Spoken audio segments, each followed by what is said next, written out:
اهلا بكم في الملكي مع مينا. الزمالك وبيراميدز لقاء قوي جدا، هنلاعب فرقه هي الاقوى في افريقيا حاليا، ونتائجها هي اللي بتقول كده. في اخر 10 لقاءات بيراميدز ما اتغلبش على كل الاصعده، وقدر يفوز فرق كبيره جدا زي الاهلي السعودي، بالاضافه الى ان الفرقه فعلا سكواد تقيل، يعني على مستوى الافراد الاساسيين والبدلاء فرقه ممتازه، على مستوى الاستقرار المالي والاداري ما عندهمش اي مشاكل في النقطه دي.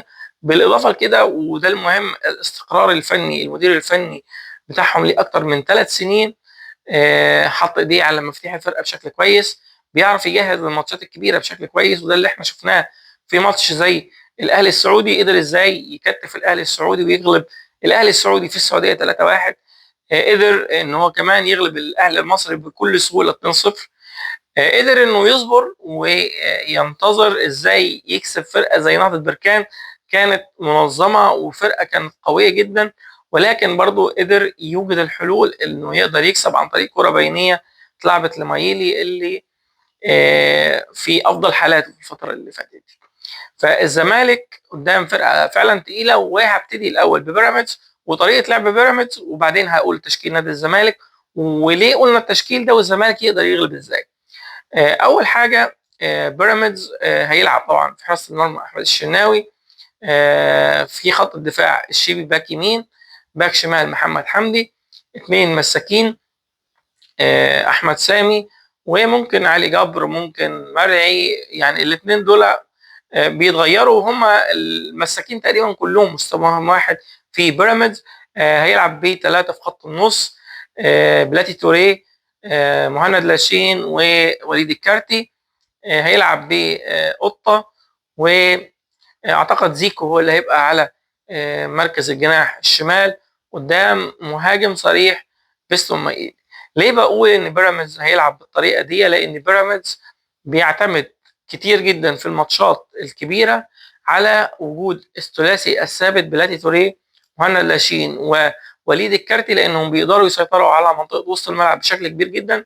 كمان لا غنى عن الشيبي اللي هو تقريبا افضل باك يمين في الدوري المصري وفي قاره افريقيا كلها، الباك اليمين الوحيد اللي ممكن يعمل كره عرضيه جوه منطقه الجزاء بشكل متقن من نص الملعب. يعني هو مش لازم يوصل على الخط بتاع مثلا الجون بتاع الفرقه اللي قدامه عشان يعمل عرضيه صحيحه، لا، ممكن من نص الملعب عادي يعمل عرضيه صحيحه تبقى قاتله لفيستون مايلي، وفيستون مايلي بيقدر يستغلها بشكل كويس. طبعا فيستون مايلي برضه في قمته.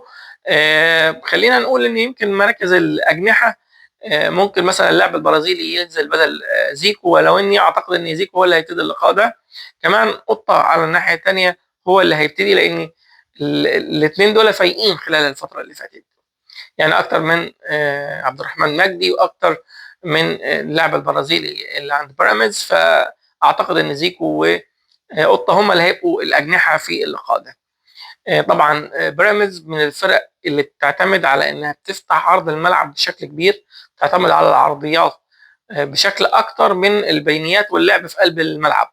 بيحبوا يفتحوا الملعب سواء عن طريق محمد حمدي او عن طريق الشيبي، واثناء لعب الكره العرضيه لازم تتلقى في كثافه عدديه جوه منطقه الجزاء، ودي نقطه مميز فيها بيراميدز بشكل كبير. يعني لما بتيجي تعمل عرضيه، ممكن الزمالك لو هيعمل عرضيه تلاقي بس عرضيه دباغ في جوه منطقه الجزاء، لكن مع بيراميدز لا، هتلاقي على طول فيستون مايري، وتتلاقي وليد الكارت مكمل، وممكن مهند لاشين يبقى على حدود منطقه الجزاء. بالاضافه الى لو الكره مثلا بتتلعب من ناحيه الشيبي، فهتتلاقى مثلا من الناحيه الثانيه مكمل زيكو كمهاجم ثاني، هتتلاقى قطه مكمل كمهاجم ثاني، فعلى الاقل هتتلاقى 3 من ال4 دول موجود جوه منطقه الجزاء، وفي 1 أو 2 كمان واقفين على حدود منطقه الجزاء، عشان لو الكره ردت من الكره العرضيه يبقى في مثلا تسديده او فولو على الكره الثانيه من فرقه بيراميدز. فبيراميدز من الفرق زي ما قلنا اللي بتلعب على الكرات العرضيه، فلازم الزمالك يبقى مركز في النقطه دي بشكل كويس جدا. كمان ممكن تتعمل كرات بينيه لفيستون مايلي لو الفرقه اللي قدامك قافله شويه على الاطراف، ولكن الكره دي مش بتتعمل كتير للامانه.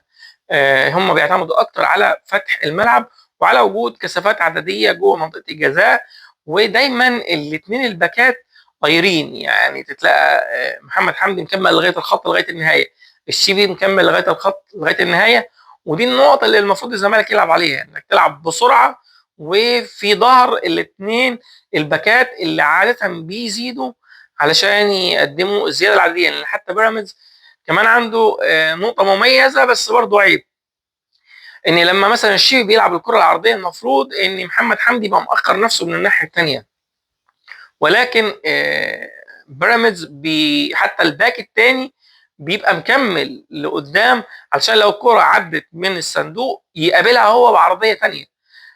مش كتير من الفرق بتلعب بالطريقه دي، لان معظم الفرق بتهاجم من ناحيه وبتامن من الناحيه الثانيه. لا، بيراميدز بيفتح جامد وبيبقى فاتح عرض الملعب كله، وحتى الاثنين الباكات بيكونوا طايرين. نروح لنادي الزمالك. الزمالك اعتقد ان الافضل انه يتم دفع محمد صبحي لو محمد صبحي جاهز. مش جاهز يبقى عواد. خط الدفاع فتوح باك شمال، عمر جابر باك يمين، اثنين مساكين الونش ومحمد اسماعيل. ليه الونش ومحمد اسماعيل؟ الونش لان الونش هو افضل واحد في الثلاثه بيلعب الكرات اللي بالهيد، واحنا قلنا ان فرقه بيراميدز هتعتمد على الكرات العرضيه بشكل كبير. طب ليه ما حطيتش حسام عبد المجيد على الرغم ان حسام عبد المجيد مميز اكتر من محمد اسماعيل في الكرات العرضيه؟ لان حسام عبد المجيد ليه فتره البيلد اب بتاعه سيء جدا، بيطلع بالكره بتتقطع منه، كمان ساعات بيسرح فبينسى اللاعب اللي هو ماسكه، او لو اتلعبت 1 2 فتحس ان هو مش مركز، هو هيمسك المساك ولا هيغطي ولا الباك. الحته دي عملت كذا مشكله مع الزمالك، بالاضافه الى ان محمد اسماعيل بيطلع بالكوره بشكل كويس جدا. فاعتقد ان الونش ومحمد اسماعيل هما الاقرب. احمد ربيع لان هو رقم 6 المتاح حاليا، دونجا طبعا مش متاح، فانت الافضل انك تلعب بلاعب في مركز 6. يعني انا مش مع الناس اللي عايزه تلعب محمد شحاته في مركز 6، لا، انا هلعب باحمد ربيع وهحط شحاته في مركز 8 بوكس تو بوكس علشان يكمل بشكل دفاعي افضل من لاعب زي عبد الله السعيد. محمد شحاته على مستوى الاستخلاص وعلى مستوى المجهود هيبقى احسن من عبد الله في بدايه اللقاء، فالزمالك يقدر يامن شويه في الاول، يوقف اتنين يبقوا دايما موجودين، بحيث لازم دونجا يكمل جوه منطقه جزاء نادي الزمالك في حال الكره مع بيراميدز في هجمه منظمه. فلازم دونجا يبقى بيقفل على حدود منطقه الجزاء، او حتى يبقى زي كانه مساك ثالث مع الفرقه، لان دايما هتلاقي وليد الكارتي بيزيد، فهو لازم يبقى ماسك وليد الكارتي ويسيب اللاعب الثاني لمحمد شحاته اللي يبقى دايما واقف على حدود منطقه الجزاء، بحيث الكره لما تترد يبقى هو اللي هيقابلها مش لاعب بيراميدز. نروح لمين يلعب في مركز 10، وفي مركز 10 تحديدا مش في مركز 8. يعني المره دي لازم يضم في وسط الملعب، وهو ناصر ماهر اللي لازم يبقى عنده حريه حركه، يهاجم من على اليمين يهاجم من على الشمال، ويبقى ادواره الدفاعيه قليله، بيحلق بس جنب عدي الدباغ اللي انا افضل انه يبقى هو المهاجم الاساسي لنادي الزمالك، ولكن ما يرتدش اول ورا، يبقى دايما قدام الاثنين اللي بيلعبوا في مركز 6 ومركز 8 اللي هم احمد ربيع ومحمد شحاته. طب مين بالطريقه دي يلعب جناح شمال؟ جناح شمال انا افضل ان هو يلعب ببنتايج، وتبقى عندك جبهه بتدافع وتهاجم مع بعض. بنتايج واحمد فتوح اثنين ممتازين، يبقوا هما الاثنين بيلعبوا كمان على لاعب تقيل زي الشيبي، لان زي ما قلنا الشيبي دايما بيزيد، فعايز الجناح بتاع نادي الزمالك يرجع يدافع معاه بشكل كويس، وافضل واحد يعمل الموضوع ده هو بنتايج. كمان في حال ما الزمالك هيبتدي يضرب المسافه اللي ورا الشيبي، فبنتايج بيقدر يدخل للمساحه دي بشكل كويس. بنتايج عرضياته متقنه، وده اللي احنا شفناه في كره عرضيه لعبها لعدي الدباغ جاء منها الجون الثالث لنادي الزمالك. كمان بنتايج بيشوط برجله الشمال بشكل كويس جدا، وبنتايج لما بيخش جوه منطقه الجزاء بيبقى عينه حلوه على الجون، وبيقدر يسرق الباك اللي معاه اللي هو المفروض هيبقى الشيبي، يقدر يسرقه ويقدر يكمل في منطقه الجزاء زي ما قدر يحرز هدف في النادي الاهلي وقدر يسرق محمد هاني. طيب على الناحيه الثانيه بالطريقه دي نلعب بمين؟ شيكو بانزا ولا حد تاني؟ انا افضل ان احنا نلعب بعبد الحميد معالي. ليه عبد الحميد معالي؟ عبد الحميد معالي على المستوى التكتيكي افضل بكتير جدا من شيكو بانزا. شيكو بانزا لاعب يعني فاكك، خلينا نقول بالبلدي كده فاكك، ما تقدرش تقول له ارجع دافع بشكل كويس وتنتظر منه ان هو يرجع فعلا يدافع. كمان الكوره في رجله مش بيتحكم فيها بشكل كويس، هو سريع وطويل وبرجله واسع، وممكن يبقى مفيد على لاعب زي محمد حمدي الارتداد بتاعه ضعيف جدا، وتقدر تضرب بيه فعلا المساحه اللي ورا دي وتقدر تعمل بيه شغل كبير. ولكن الكلام ده لو هو بيقدر يتحكم في الكوره بشكل كويس، كمان هيرجع يدافع بشكل كويس. فهي النقطه دي انا مش واثق في الماتش ده في شيكو بنزا ان هو يقدر يديني احسن مردود. عبد الحميد معالي انا مختلف جدا مع ناس كتيره شايفين ان عبد الحميد معالي اقل من الزمالك. عبد الحميد معالي لاعب كويس جدا، بيقدر يدافع بشكل كويس. كمان عبد الحميد معالي استخلاص الكره منه مش سهل، يحط الكره تحت رجله، هو جسمه مدكوك كده عامل زي اخوان بزيره، اقل طبعا في المهاره بشكل كبير، ولكن على المستوى الخططي كويس، تقدر تطلب منه ادوار ينفذها. والاهم بالنسبه لي ان هو يقدر يعمل شيفت مع ناصر ماهر في وسط الملعب. يعني ناصر ماهر المفروض انه في مركز 10، عبد الحميد معالي في الكوره اللي هتوصل له يقدر عبد الحميد معالي يضم جوه وسط الملعب، وناصر ماهر يهرب يروح على الجناح. في سويتش كده ممكن يتعمل ما بين الاثنين. الحكايه دي ممكن تلخبط جدا لاعب زي محمد حمدي، ما يبقاش عارف مين اللي جاي عليه فيهم هما الاثنين، وتحصل تكمله عدديه ما بين محمد ما بين ناصر ماهر وعبد الحميد معالي، اللي هما الاثنين يقدروا يعملوا السويتش دي ويقدروا يربكوا حسابات مدافعين نادي بيراميدز. مهاجم صريح عدي الدباغ. عدي الدباغ انا بالنسبه لي افضل كتير جدا من الجزيري. على مستوى الانهاء الهجمات الرأسيه ممتاز. هو عنده مشكله شويه في لو راح بانفراد دايما بيشوطها على الارض قوي، يعني انا نفسي يرفع الكوره لما يجي يشوطها شويه بحيث المدافع لو فرد رجله تبقى اعلى من رجله.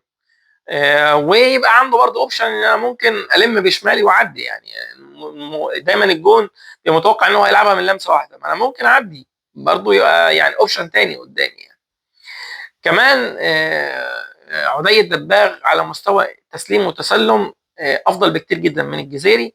فانت حتى لو اتزنقت في الخروج بالكوره، نظرا لان بيراميدز من الفرق اللي بتعمل ضغط عالي كبير، والزمالك الفتره اللي فاتت عنده مشكله شويه في الخروج بالكوره، فانت تقدر تعتمد على انك تلعب الكوره الطويله لعدي الدباغ يقدر يسندها لناصر ماهر او لعبد الحميد معالي، ويقدروا يتصرفوا في الكوره بشكل كويس. الزمالك كمان في حاجه لازم يعملها علشان يقدر يوقف خطوره بيراميدز، ان الزمالك لازم يعمل حاجه اسمها ميديم بلوك. الزمالك لازم يرفع خط ظهره لبره منطقه الجزاء دايما، يبقى الزمالك بيدافع من على يعني من خط النص لغايه المسافه اللي هي قبل منطقه الجزاء بياردتين ثلاثه، ويضغط الملعب في المساحه دي، اولا عشان ما يديش مساحه كبيره لفرقه بيراميدز تتحرك فيها، كمان عشان دايما يبقى حاطط فيستون مايلي في منطقه التسلل لو جوه منطقه الجزاء، يبقى دايما اللاعب اللي حتى اللي هيلعب الكره العرضيه عشان يلعبها لفيستون مايلي بره منطقه الجزاء، ولو هتتلعب لفيستون مايلي جوه منطقه الجزاء هيبقى متسلل. فعشان تقدر تحد شويه من الخطوره بتاعه العرضيات الكتيره اللي هيلعبها فرقه زي بيراميدز، لازم تعمل حكايه الميديم بلوك. لو الزمالك انكمش لورا قوي واستقبل لعب جوه منطقه الجزاء، اكيد في كره هتجلي او اتنين هيجلوا من الاثنين المدافعين ولعيبه خط الوسط. لان ببساطه اي كوره هتتلعب يا اما هتدخل من مره واحده، يا اما لما الفرقه تشتتها، الخط الدفاع نادي الزمالك شتت الكوره، هتلاقي في فولو اب من اللعيبه اللي جايه من خط الوسط. فالزمالك يقدر يوقف القصه دي ان هو يعمل حكايه الميديم بلوك دي ويرفع شويه الحاجز الدفاعي بتاعه الى بره منطقه الجزاء حتى ولو بخطوه او اتنين، علشان يقدر دايما يبقى في مسافه امنه الزمالك يقدر يلعب عليها. نروح لحاجه تانية، الزمالك في الماتش ده لازم يبقى حاطط ما بينه وما بين نفسه ان بيلعب فرقه قويه، وخلينا نقول على الورق فعلا اقوى من الزمالك. فانت لازم تحترم الفرقه دي بشكل كويس جدا وتلعب على لعب الفرقه دي، يعني انت اللي بتستقبل اللعب اكتر من انك انت تستحوذ على الكرة. كمان موضوع التحضير بشكل مبالغ فيه جوه منطقة الجزاء او على الاطراف، الكرات العرضية اللي بتتلعب بدون مغزى دي، انا اتمنى ان الزمالك حتى لو هيحاول يفتح اللعب دايما يحاول يطلع بباصة سواء لمحمد شحاتة او ناصر ماهر. وانا ما حطيتش في تشكيل المرة دي لاعب زي عبد الله السعيد، على الرغم ان هو منفذ كبير يقدر الزمالك يخرج بالكرة عن طريقه، ولكن عبد الله السعيد انا افضل ان هو يبقى في مقاعد البدلاء، ولو هنستعين بيه نستعين بيه في الشوط الثاني. ولكن في الشوط الاول انا عايز ابقى مأمن دفاعي بشكل اكبر من ان انا اهاجم بشكل اكبر. لا، انا عايز اطلع الشوط الاول يا اما كسبان 1-0 يا اما 0-0، لكن ما ادخلش الشوط الثاني انا ومغلوب. فانا اامن دفاعي عن طريق لعب محمد شحاته افضل ما العب بعبد الله السعيد على امل ان هو يقدر يطلع بالكوره بشكل احسن من محمد شحاته، ولو ان محمد شحاته برضه بيطلع بالكوره بشكل كويس. دي حاجه. الحاجه الثانيه، الزمالك ما يستعجلش الفوز ويفضل راسي على نفسه على امل ان بيراميدز يغلط. بيراميدز في السنين اللي فاتت كان السكواد بتاعه قوي وفي تجانس وفي كل حاجه، بس كان دايما بيستعجل المكسب. بيراميدز اتعلم الدرس ده، اني انا مش لازم استعجل المكسب. انا عادي، انا ممكن اقعد لغايه الدقيقه 80 متعادل ما فيش مشكله، زي ما حصل في نادي بركان وفي الاخر راح سرق جون قفل الملعب قدر يخرج باللقاء 1-0. فالزمالك لازم يعمل الحكايه دي، ما عندوش مشكله ان هو يوصل باللقاء للدقيقه 80 ولا الدقيقه 85 ونتيجه 0-0، لان ببساطه الزمالك على مستوى ضربات الترجيح اعتقد انه افضل من بيراميدز، لان لو وقف سواء محمد صبحي او عواد هم افضل بكتير جدا من محمد الشناوي في النقطه دي، على الرغم ان محمد الشناوي حاليا هو افضل حارس في مصر يعني، ولكن على مستوى ضربات الجزاء احمد الشناوي مش احسن حاجه. كمان الزمالك عنده عدد من اللاعبين بتسدد ضربات جزاء بشكل كويس جدا وافضل من بيراميدز.